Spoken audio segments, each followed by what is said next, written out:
Being a football fan is a roller coaster ride of emotions, but we wouldn't have it any other way. There's nothing like it. Sky Bet is not for everyone, it's for the fans. 18 plus, T's and C's apply.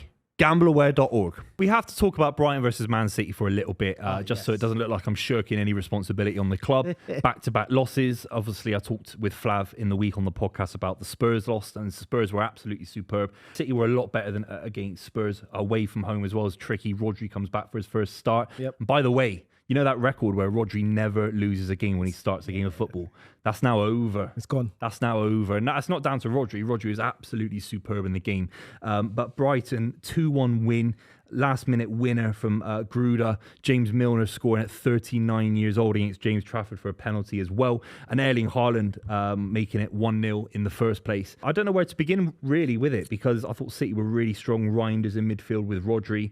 What did you make of the first half when you were watching it? The first half, it was all City, to be fair. Obviously, Brighton had a few chances, but you was dominating possession. You was creating chances. You was looking like, okay, City's responding off the back of the defeat against Spurs. And you was getting it. You was getting in and around their box. You was knocking the ball around. And it wasn't the best of goals you scored, but it's what Haaland does best. He just sniffs out a good chance and, he scores. He's there. He's a fox in the box. So Man City was looking like, okay, the dominant team was going to be one of those games where Man City will probably go on later on in the game, probably the 7th minute, and score another goal. But goals change games, and you guys gave away a stupid penny, a penny that did not need to happen. His arms all the way up here. It's crazy. But no, I don't understand. So, are you going to win the Premier League title with Matheus Nunes at right back? No, I don't think you're going to win. Seriously, it's like... Not with this defence. But he's done it before. Man. He's done Fabian Delph at left back and Zinchenko at left back. They're both midfielders. Yeah. If you'd ask them, Zinchenko thinks he's a midfielder. He was part of the 98-point winning season. Yeah. Fabian Delph was part of the Centurions, a fundamental part of it at left back. So Pep clearly backs himself to put a midfielder at right back. He's seen Arne Slot do it for Dominic Szoboszlai. Yeah. He was outstanding against Newcastle at right back. He's a midfielder, more attacking than Nunes ever has been. But Nunes isn't a right back. He's not. And the thing is with that, Nunes was there last season. Yeah. At the end, the back end of and it didn't work. It didn't work. It didn't work. So you had the whole of this summer transfer to get an actual right back. You got a left back. Yeah. Okay, cool. Aït-Nouri's fantastic.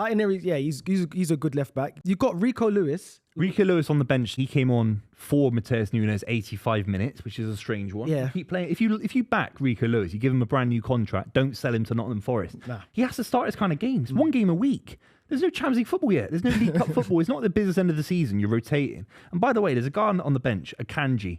Now, he's not had the best of seasons last season. He's linked to Galatasaray. He's linked to AC Milan. He's linked to Crystal Palace, Tottenham. Big footballer, powerful. Maybe he's not in the plans of Pep Guardiola in terms of how dynamic he is. I get that. He's not the best in the world. He's not a world-class defender, in my opinion, but he's real close. He's a good footballer. He's on the bench. He's not playing at right back. So why are you not playing these guys? It makes no sense to me, man. It's the system, though, because obviously Pep Guardiola, he's moved away from playing a back four of 4 centre-backs, like what Arsenal's doing right now. Yeah. He's moved away from that. He's gone back to his traditional wing-backs, actual full more dynamic, yep. Getting more further up the field. But with Nunes, it's baffling because this guy he failed in the midfield. So now he failed in the midfield, if we call it. Of course he did. Of course he failed in the midfield. Okay, cool. Where else can I hide him on this pitch? Right back. Cool. So he can try to... No, seriously. No, you're right. So I can hide him right back so he can invert into the midfield.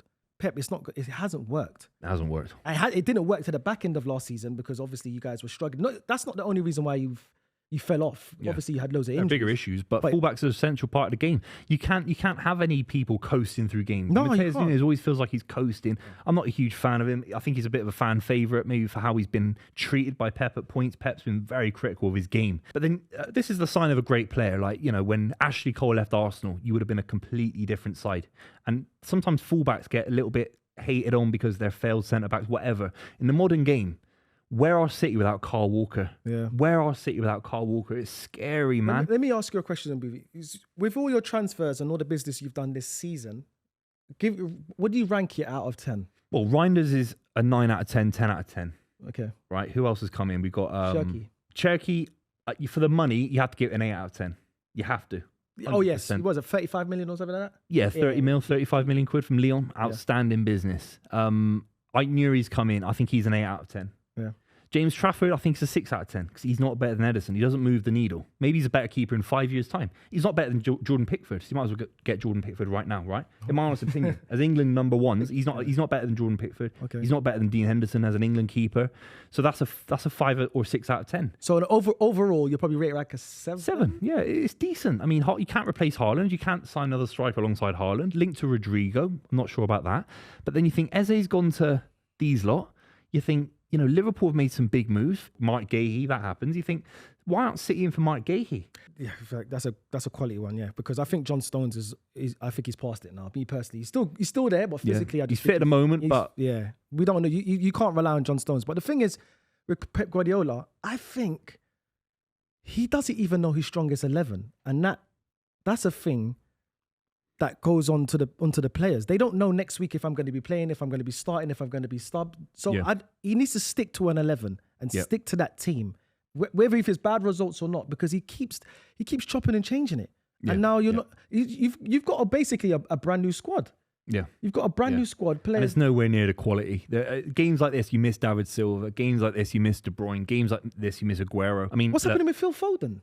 Look, I'm not going to criticise Foden in this week because he's not fully fit. So he's nowhere near the But I'm just saying level. In general. In general, you'd like to see him play against Brighton and make a difference, but he's not fully fit at the moment, and that's just down to fitness. The issue is, I mean, look, Haaland, I'm the biggest critic of Haaland because if you look at someone and think they can do better, I'm sure you probably looked at Thierry Henry missing chances at points when you were an Arsenal fan, when you were younger, and it's like he could be scoring more goals. He's that good. Yeah, of course. Erling Haaland scored a great little finish. It's his 88th goal in 100 Premier League appearances. That's 15 quicker to get to that kind of ratio than Alan Shearer, than Suarez. It's 20 above someone like Andy Cole. It's miles better than these guys. But he still missed 3 chances. Like, if you're going to be this bad defensively at points, if you're going to concede late on, you need to score 2, 3, 4 goals. You need to just outscore sides.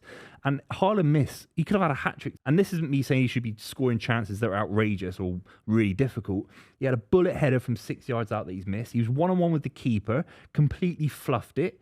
It's really frustrating because he's the leader of the squad in the forward line. Doku, Oscar Bob, Savinho. These guys are young. I think Oscar Bob's quality, though. Yeah, I do too. But he's struggling. Marmoush has just come in. He's getting settled into life as a left winger now. He's been moved out of left wing. Cherky's injured. He's a young kid. Haaland has to bury these chances. He has to be ruthless. Yeah. It should have been 4-0 City before Brighton get back in it, and they deserve it. So you're saying he should take a bit more responsibility of getting the grips of the game and saying, you know what, I'm going to win this game on my own. Obviously, that's what the best players in the world do. Messi. Do you know the amount of times that Barcelona side were really vulnerable defensively, and Messi would end up with a hat trick or a brace? I'm not saying he's Lionel Messi, but his numbers suggest to me as a City fan that he could be doing things that Messi, Ronaldo, they're doing it now with Yamal. Digging your side out of a difficult situation. Brighton away, they're always going to get back in the game. Hertz made I think he made a triple substitution, completely changed the flow of the game.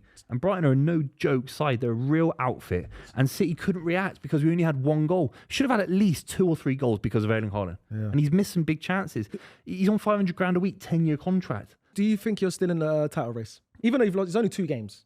Do you think you're still? I think one more now. I want to see 4 or 5 wins in a row. But you got the Manchester derby coming up. Yeah, I think we play relatively soon. You've got Liverpool coming up as well. You just think it's tricky. This City side are a million miles. And I away. I looked at your fixtures at the start of the season. I thought, okay, comparing to us, I was thinking, okay, City's going to start off strong. Yeah, you've got winnable games there, and I'm thinking, okay, City might win every single game until we play them. And now you've already dropped points. So you've dropped points twice. So you've given us a buffer. You've given Liverpool a buffer and you've given Chelsea a buffer. We just realised now, okay, cool, Chelsea, that's a team that's probably even looking at you lot now thinking, well, we might not win it, but we can solidify third. That's what they should be aiming for. They spent £4 billion. I mean, they should be looking to surpass this City side. Really vulnerable.